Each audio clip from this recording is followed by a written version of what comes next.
Hello YouTube, Dave here again. Today I'm going to be flipping through and giving my at least early thoughts on the Acquisitions Incorporated book for Dungeons & Dragons 5th edition. I guess for full disclosure, I am a huge Acquisitions Incorporated fan. In fact, it's honestly one of the only live gameplay groups that I really enjoy watching. I've tried following some other ones and just couldn't really get into it. Although there's a channel called the Dice Stormers, which I also really like their stuff as well. But I think the thing with the Acquisitions Incorporated group is they're only really generally just doing stuff for the PAX conventions. And they may have something every year or two that takes place in between. But I don't feel like there's necessarily as overexposed as some of the other groups are out there. And not to say there's anything wrong with watching all the other groups, it's just not of interest to me.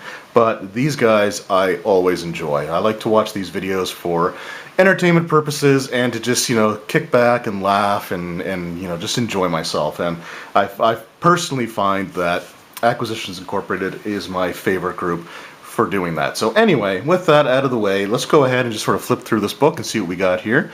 I'll start with the back. And it just says help on it on the back. The Forgotten Realms are full of powerful factions vying for control, and for a time each has had the upper hand. The Harpers, Zentarum, the Lord's Alliance, Order of the Gauntlet, the Emerald Enclave. I might be forgetting one or two. There's a bunch of these things. There's one thing I'll sort of get back to in terms of just the way the stuff is written. If none of those organizations can help you, consider Acquisitions Incorporated, called Faerun's Definitive Adventuring Band by, well, the company itself. They've been in operation for more than a decade, and it's mostly been fine. Or mostly been fine for them. I should emphasize that it's been fine for them specifically. It's not always fine for the people who hire them, and it's definitely not fine for the people they're hired to rob. Truth is, though, when you're just starting out in the adventuring business, it might be nice to have a leg up. It can be a big help to have access to the powerful artifacts, expertise, and job that Acquisitions Incorporated has to offer for a new franchise. Plus, there are always openings available, just trying to think about why. So this has some new character options and stuff that are tied to like the Acquisitions Incorporated, I guess meta. I don't know, or canon, whatever you want to call it. But it is just it's really cool. This is a licensed product, obviously, with Penny Arcade, and it is something I would say is definitely designed to appeal to fans of the show. But there's, again, a lot of great artwork here. You've got, I actually really like this piece of art here with the Beholder tank. And you got, all the characters fighting. And you got Jim Darkmagic there.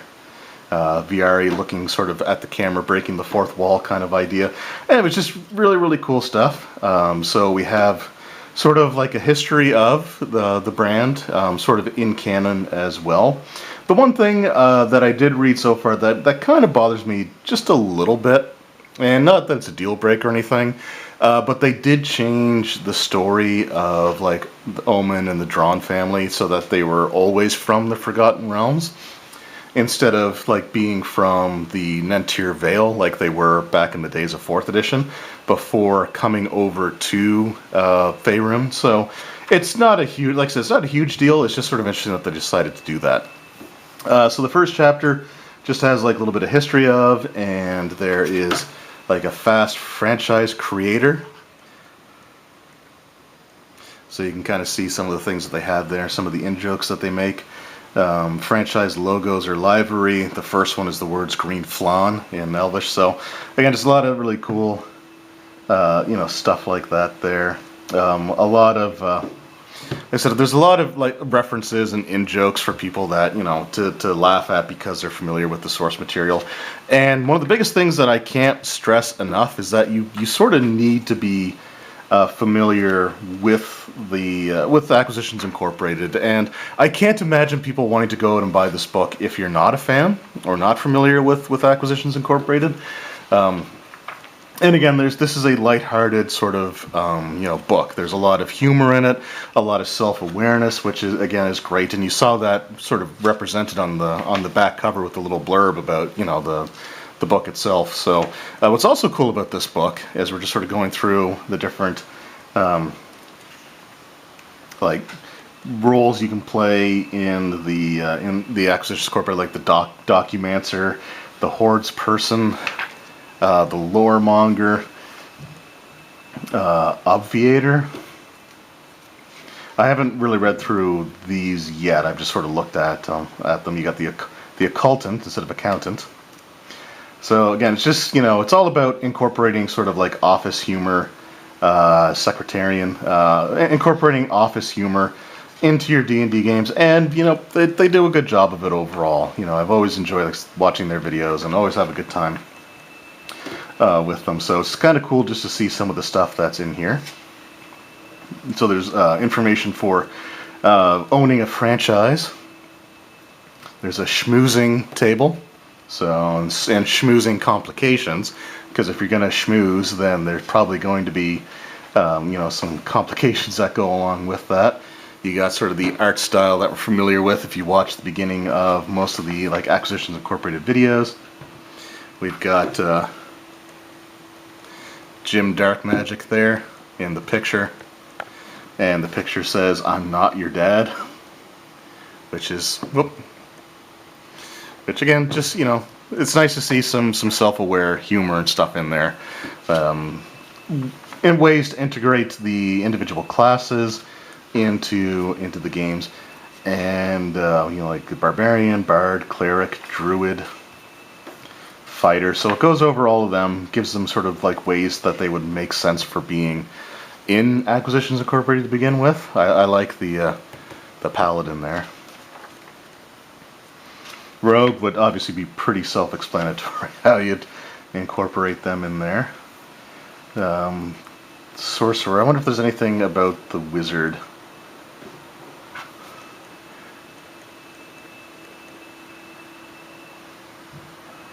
Okay, I mean, I was just seeing if there's anything about them not needing more wizards because they already have Jim, but we also have a new race, the Verdan. They owe their existence to chaos, descended and transformed from a large clan of goblins and hobgoblins. So they're sort of like, ongoing mutations created by chaos, cultural chameleons. So what do they get for abilities? We'll have a quick look at them. So their Constitution score increases by 1, and their Charisma score increases by 2.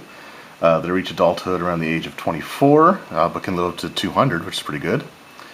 Size, Verdan started similar in size to goblins that they recruited from, ranging from 3 to 4 feet in height. But at some point after reaching maturity, each Verdan undergoes a sudden growth spurt of 2 feet or more. So at first level, you're a small creature. When you reach 5th level, you become a medium creature.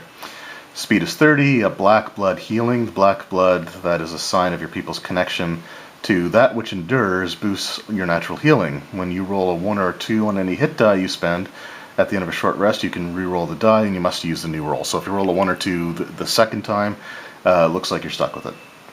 They have limited telepathy, they are persuasive, so they're proficient in the persuasion skill. Telepathic insight, so you have advantage on all wisdom and charisma saving throws. And they can read and speak Common and Goblin and 1 additional language. And then we get some new spells. Not a bunch of new spells, but you get some new spells. So you have, like I said, not too many of them, but it does have Jim's Magic Missile, which is a more powerful version of Magic Missile, but it does require attack rolls.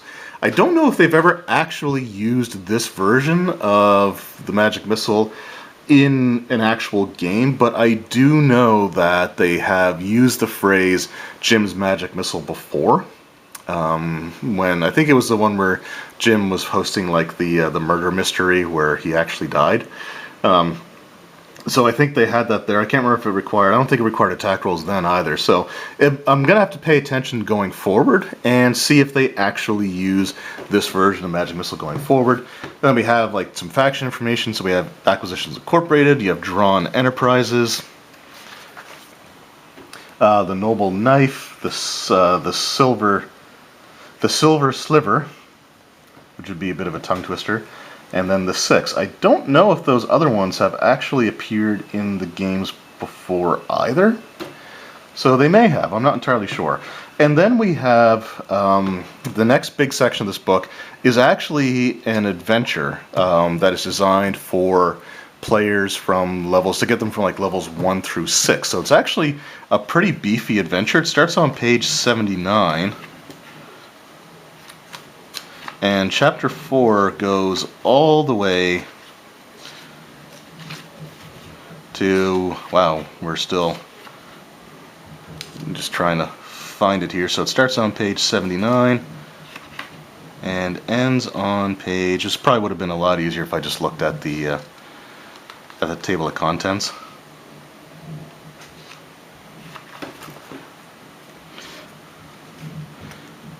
But it goes all the way to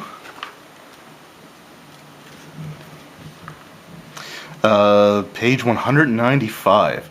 So this is actually a pretty significant section of the book, and just to prevent spoilers, it does say no players allowed here.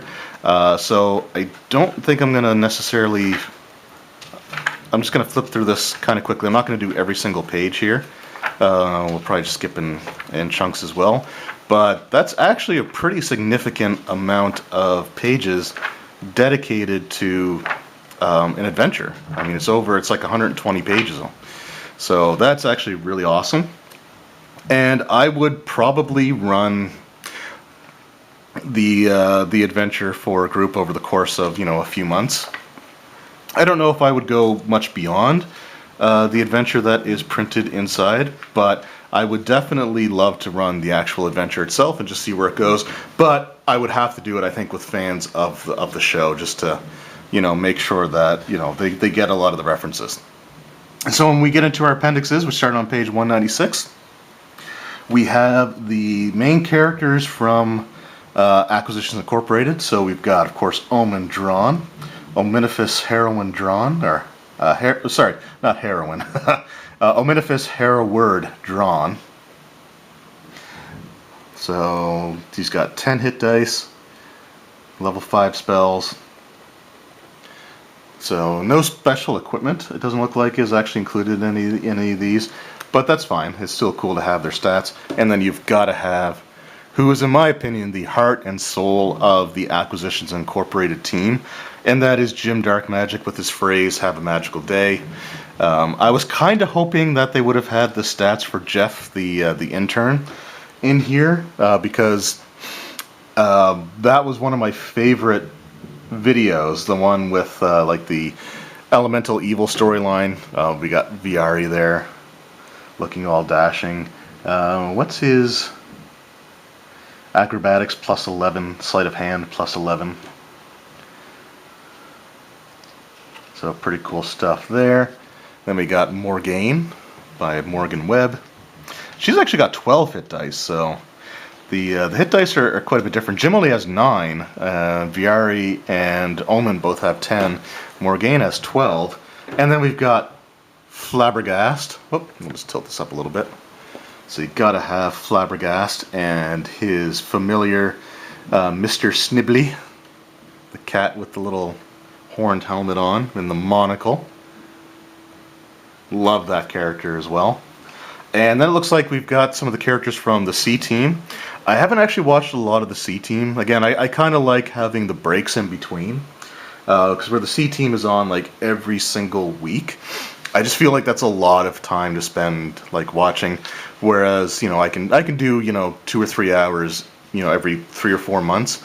But a couple hours a week can be hard to find the time to actually sit down and watch like a regular program. I should actually go back and try watching them, because I think they'd be all right. Like, it seems like be a very popular show, but I'll have to see if I can actually give that one a try. But I do like that so most of these characters have crossed over. In fact, I think Danara, the Dragonborn, I think he's the only one that hasn't appeared on like with the A Team, the main group so far on live shows that I've seen. But we have Cathris Draub, and I wonder if he actually has. I don't think he still has the insanity where he doesn't take things seriously, but that was also a pretty cool moment. We got Rosie Beestinger, played by Kate Welch, and Rosie was a great character as well. And then you've got Walnut Dungrass, which is pretty cool. And then there's the B Team listed here, and I don't recognize any of these characters. So I don't know if they've ever actually appeared in anything. Just none of them look familiar to me at all, unfortunately. But then we also have Portentia and Auspicia.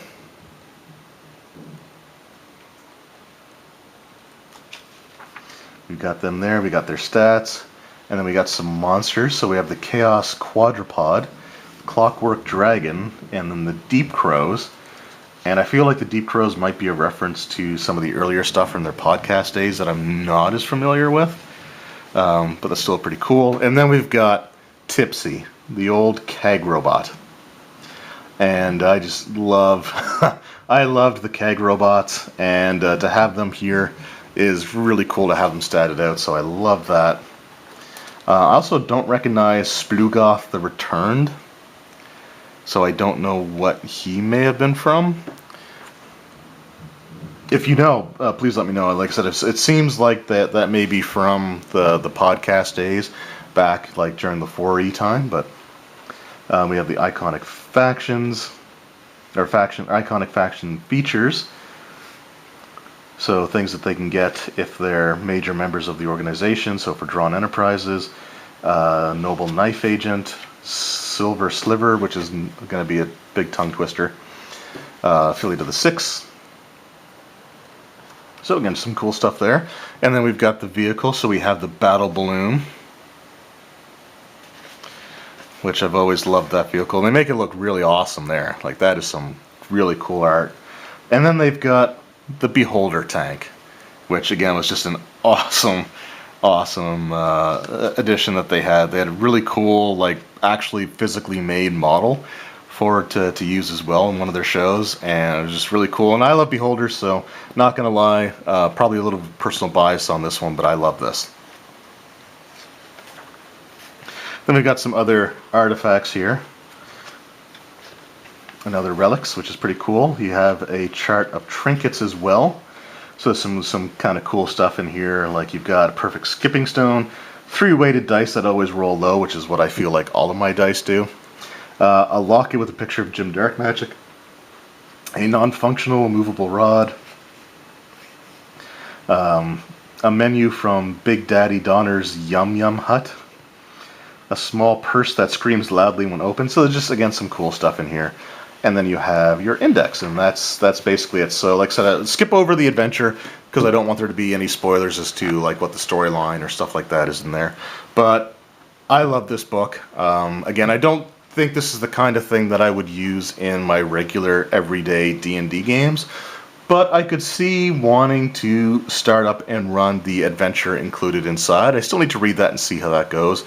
So this book, like I said, it's a licensed product. It is meant to appeal to fans of the show, and I feel like there's a lot of great references to things that have happened in their live games and stuff like that I get a kick out of. Like, I laughed at a few of the things that I saw in this book, but at the same time, it's a lot of in-jokes. So if you're not familiar with the source material, you've never watched the live action games or the live gameplays that they've done, a lot of the humor very well could fall flat for you because you don't get the reference. So this is something, again, I think it's designed specifically for fans of Acquisitions Incorporated, and it's a very popular series, so I think that it's something that it's got a pretty wide, it's casting a pretty wide net just amongst fans of the show as it is, so I think it's something that's going to do well. But if you are a fan of Acquisitions Incorporated and you want to incorporate,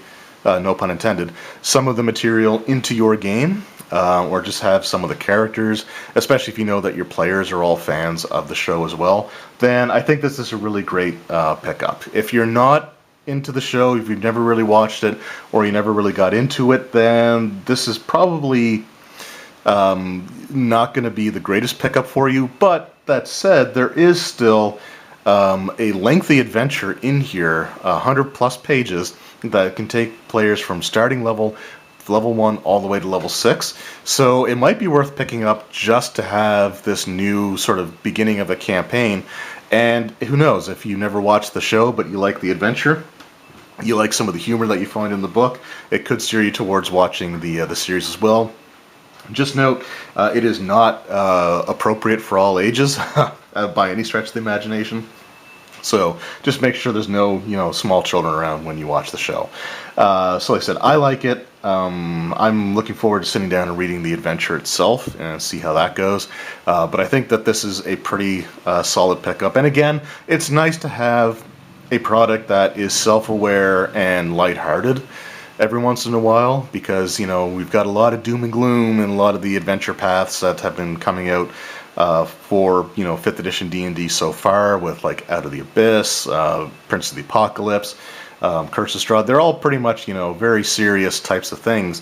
So might be nice to have a little bit of a break and to just have something that's lighthearted and funny to go through. So right now, initially, early thoughts is I think this is an awesome book, and I'm super glad to have it.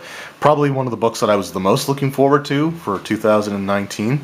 So I'm glad that I have it in my possession, and if you're a fan of the show, I urge you to check it out. Anyway, thank you guys very much for watching. Let me know what some of your favorite memories were from Acquisitions Incorporated. And actually, I do want to share one last thing. And there's a reason why I feel like a very strong attachment, I guess you could say, to Acquisitions Incorporated. And the big reason is I've always respected and looked up to Chris Perkins as a dungeon master. I feel that by the end of his time with Acquisitions Incorporated, that I don't know if he was just fatigued, because I mean he does a lot for Wizards of the Coast as it is, but just going back a couple of years at least, I always loved watching him and watching his style, and watching the way that he handles the unexpected. And with this group, you're going to get the unexpected a lot. It actually sort of inspired me to become a better improvisational dungeon master. And when I mentioned that I was hoping there were stats for Jeff the intern, it's because of the way that, like the incident with Jeff. And if you've watched the series, you know exactly what I'm talking about. That moment was like the light bulb going off in my head sort of thing. It's like, that's the kind of dungeon master that I want to be able to think on my feet the way that Chris Perkins did in that situation. And so that's why I've always felt a really strong attachment to Acquisitions Incorporated, because watching Chris run those games made me a better dungeon master. So another reason why I wanted to get this book. So anyway, like I said, share your favorite memories of Acquisitions Incorporated, some of your favorite moments that you've had watching them, and let me know if you get this book, what your thoughts are, and if you plan on running the campaign. I'd like to know that as well. So thanks again for watching, guys. I really appreciate it, and I will see you next time. Take care.